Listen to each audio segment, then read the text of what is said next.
You wake up every day ready to hustle. You're grinding, putting in the hours, chasing your goals, but here's the big question. How do you know you're focusing on the right thing? Are you making real progress or just staying busy?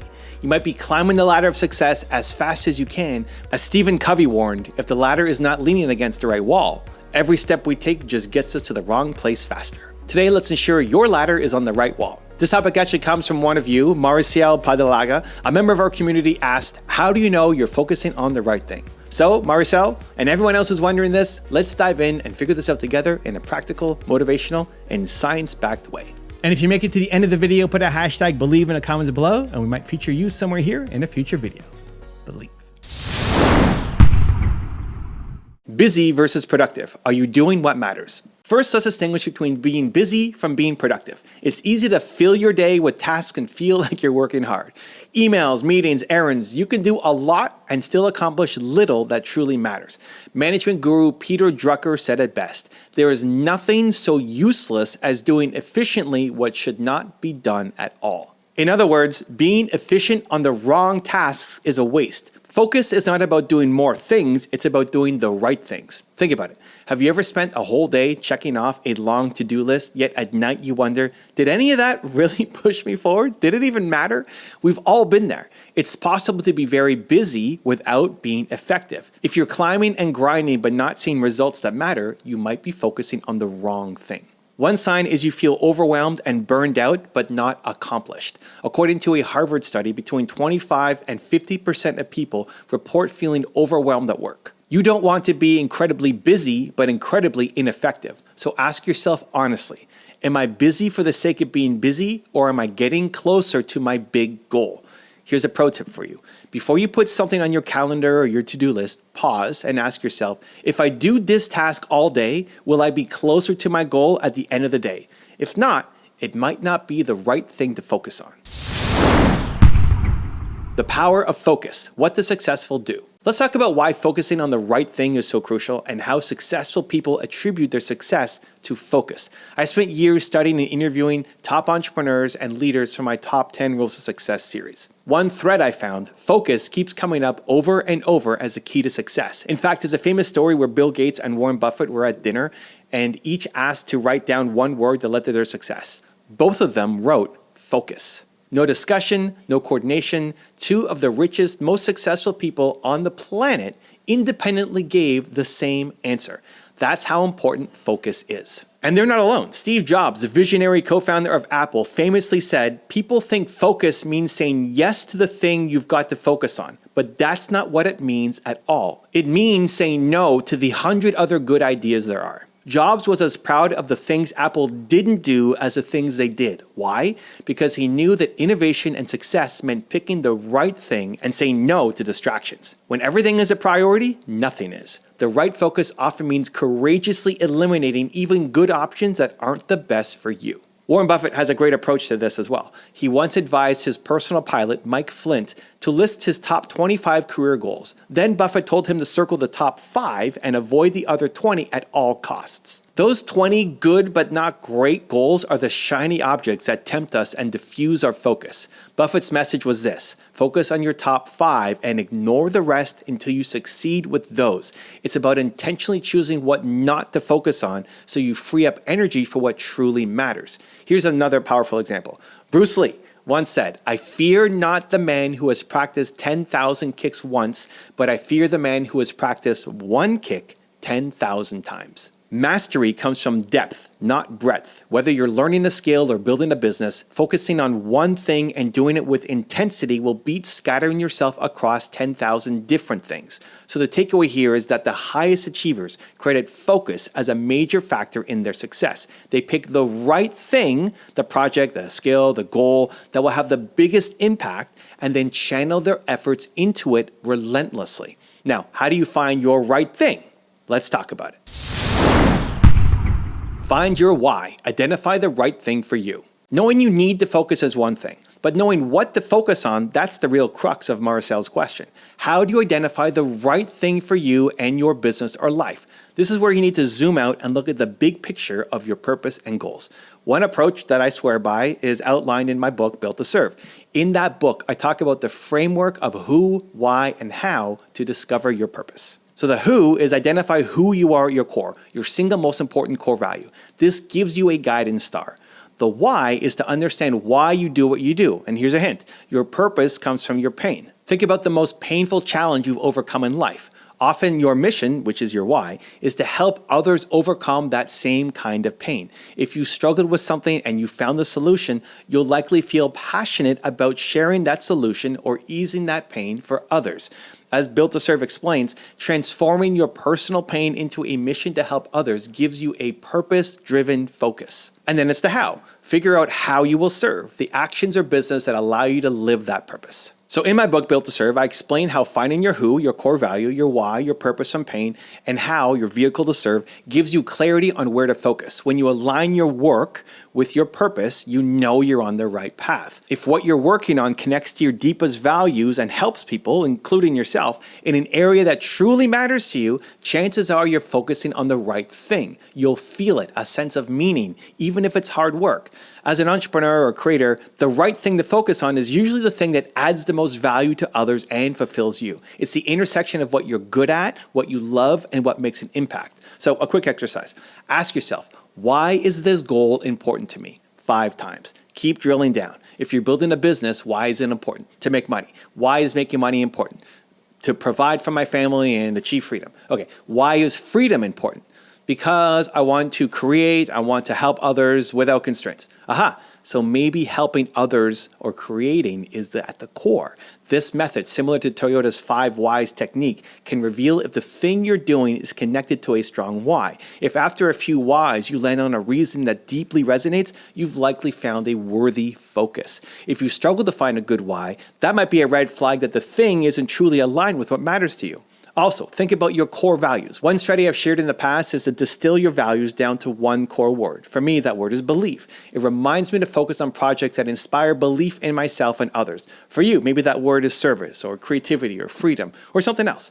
Use your one word as a filter. The right thing for you to focus on will align with the core value. If your word is service and you're spending most of your time on something that doesn't help anyone, you might be off track. If your word is innovation and you realize you haven't created anything new in months because you're bogged down in admin work, that's a sign to refocus. In short, to identify the right thing, get clear on who you are and what you want in the big picture. Set a clear direction.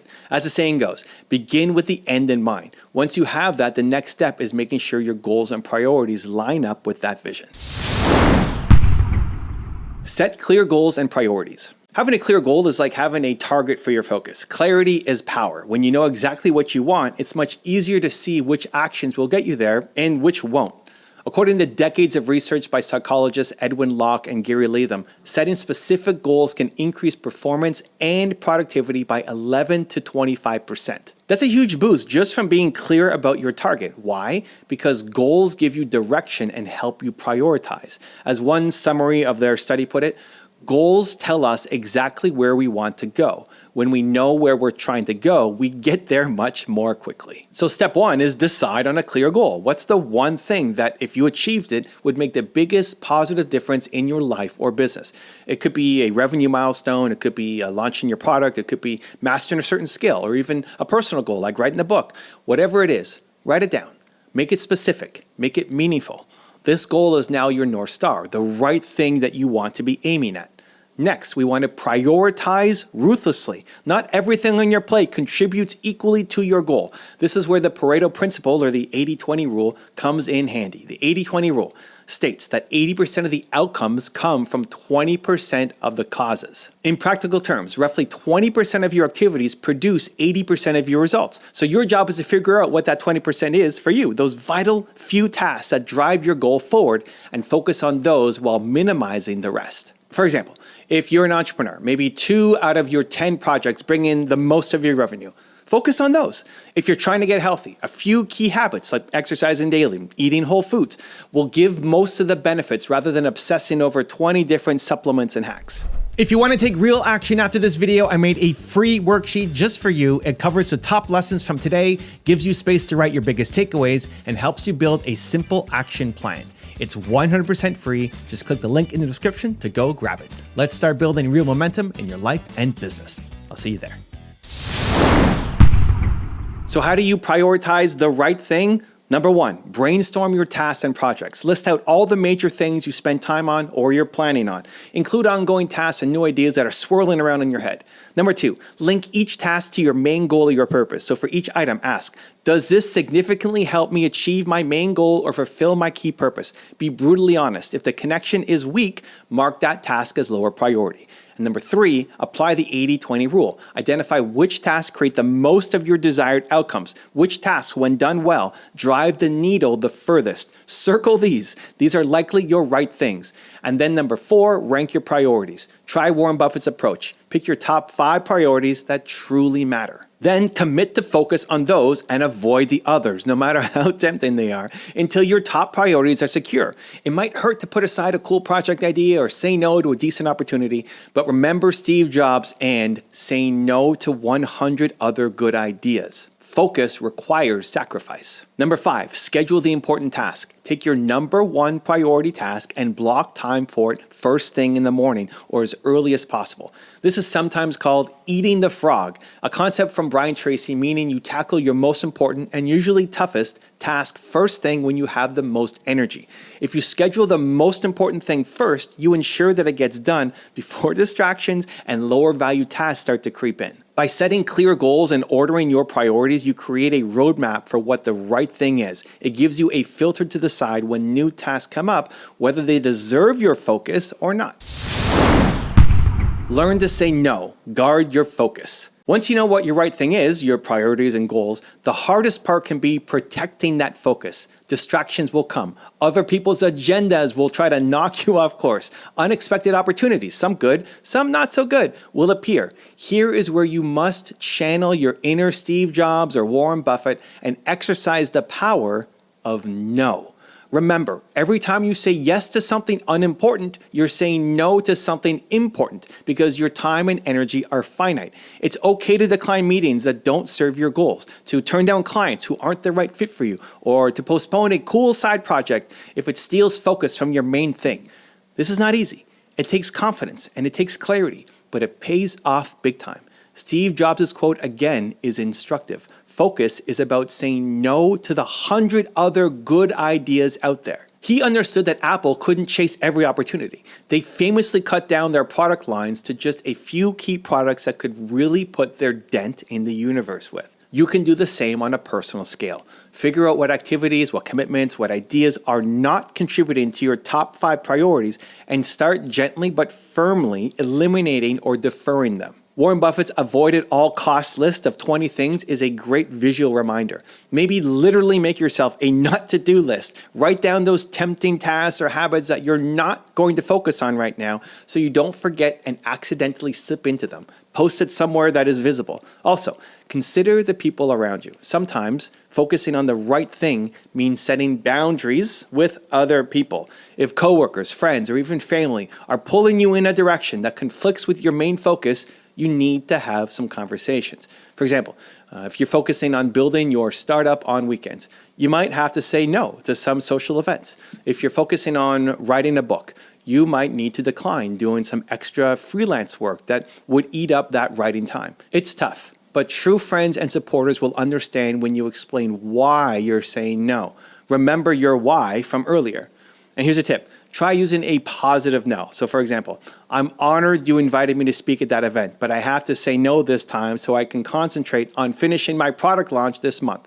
I want to give it my all. You acknowledge the request and give your reason, which ties back to your important focus. Every yes and no shapes your future, so be intentional. As you practice saying no to distractions or lesser priorities, you'll find an empowering thing happens. You free up massive energy to pour into the things that truly matter. You'll make progress faster and with more peace of mind because you're not constantly torn in a million different directions. Single tasking and deep work. Be present on the right thing. Now that you've identified the right thing and cleared some space for it, let's talk about how you focus when it's time to do the work. It's not just what you focus on, but how you manage your attention that determines your success. So in our modern world, distractions, they're everywhere. You've got your phone notifications, emails, social media. We have a multitasking culture. But study after study shows that multitasking is a myth. Trying to do several things at once usually means you do all of them poorly. And MIT neuroscientist Earl Miller explained that our brains cannot focus on two things simultaneously. What we actually do is just switch rapidly between the tasks, and this task switching has a cognitive cost. You lose time and you make more errors when you juggle tasks, even if it feels like you're doing a lot. In fact, when you multitask, you can lose up to 40% of your productivity. Think about that. You could be almost half as productive trying to do 2 or 3 things at once compared to doing them all at a time. According to an infographic by the University of California, Irvine, it takes on average 23 minutes to refocus on a task after a distraction.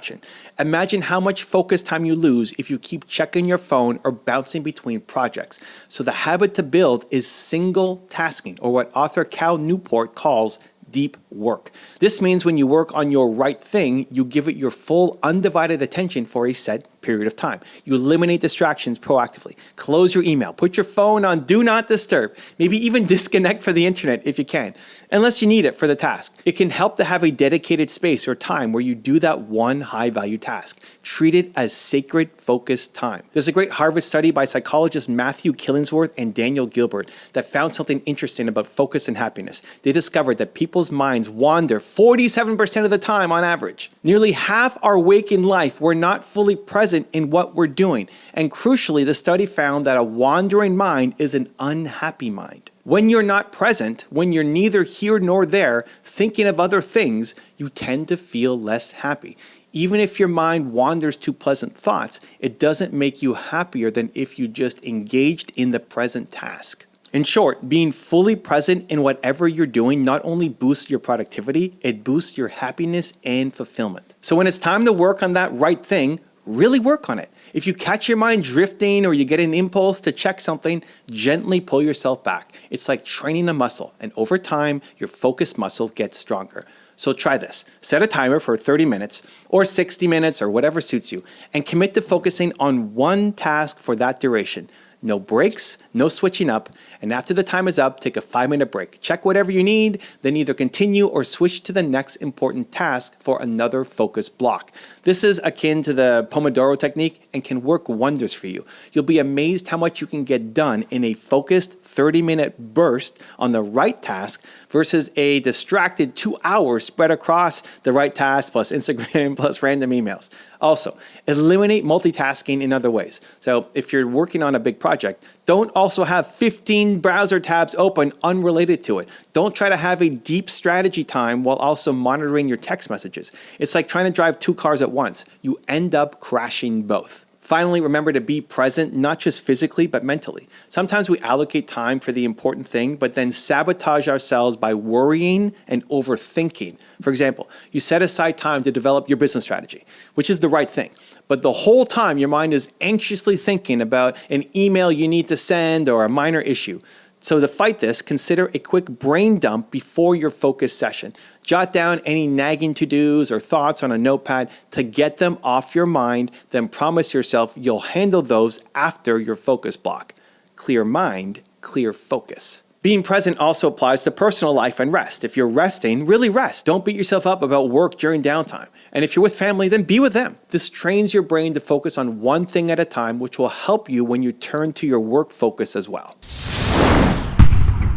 Action steps. Let's put it all together. We've covered a lot of ground here, from mindset to purpose to practical prioritization to focus techniques. Now let's consolidate this into a simple action plan that you can start today to make sure you're focusing on the right thing. Number 1, define your vision. Write down your main goal or purpose. Clarity is your starting point. What's the big win that you're after?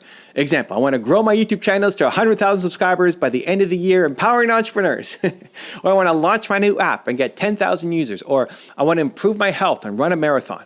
Make sure it's something that excites you and aligns with your values. Number 2, identify the high impact activities. List all the activities that you do or plan to do related to that goal. Now circle the 20% that truly drive progress, the core value add work.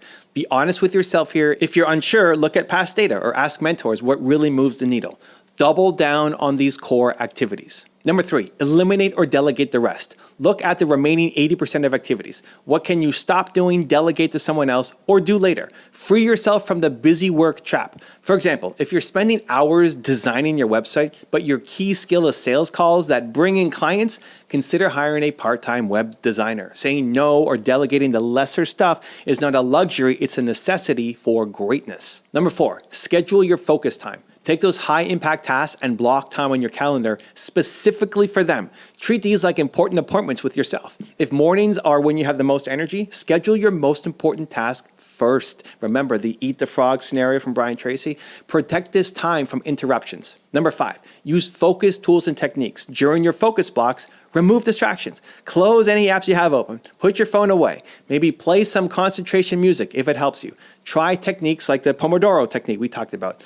25 minutes focus, 5-minute break. If you struggle with staying on task, the goal is to train your brain to stay on one target at a time. Number 6, review and adjust regularly. Every week or at least once a month, step back and review, am I getting results from what I'm working on? If not, ask why. Maybe you need to adjust your strategy. Focusing on the right thing is also about adaptability. You might find that what you thought was the right thing wasn't, and you need to pivot. That's okay. It's better to realize and adjust than keep grinding in the wrong direction. Use any feedback or data you get. So for example, if you spent a month focusing on a marketing channel and it's not yielding results, maybe the right thing to do is shift to a different marketing channel. Constant course correction is part of the journey. By following these steps, you create a cycle of continuous realignment with your right thing. It's like you're a ship at sea, you have a destination, you've mapped out the best route, and you steer the ship daily, and you course correct when the winds change. This way you know you're focusing on the right thing because you've thought it through and you're paying attention to the outcomes. Trust yourself and believe. At the end of the day, knowing if you're focusing on the right thing comes down to clarity and trust. Clarity in what you want and what matters, and trust in yourself that you've made the best choice you can. Once you've done the work to identify your top priority, commit to it fully. Don't second guess yourself every hour. That only drains your energy. Instead, give it your all. Measure your progress over weeks and months, not minutes. Believe that the course you've set is the right one, and it will reveal itself through results and fulfillment. Remember Marcel's question. She's looking for that confidence that she's not wasting time on the wrong thing. The fact that you're even asking that question means that you're conscientious and self-aware. That is a great sign. It means you care about your direction and you're not willing to live life on autopilot. Use that as motivation to be deliberate with your focus. Most people never even ask if they're on the right thing. They just drift, but not you. You're taking charge of your focus and thus your destiny. In Built to Serve, I wrote that humans are built to serve and make a difference. When you find the path where you can contribute the most and feel the most alive, you found the right thing. Pour your heart into it. Will it be hard? Yes. There will be boring days. There will be doubters. There'll be moments. You'll question yourself even. But when you are on the right thing, you'll also experience moments of flow, of deep satisfaction, of signs that you're making an impact. Cherish those and use them as the fuel to keep going. And if you do realize, hey, I've been climbing the wrong ladder, don't worry. It's never too late to reposition that ladder. Some of the most successful people change focus after years in one area. The key is they recognized it and they took action. You can always refocus when you gain new insight. It's part of growth. To sum it up, focus on what matters most, your purpose, your top goals, the few key actions that create the biggest results. Say no to the rest, or at least not now. Work with intense focus in the moment, one thing at a time.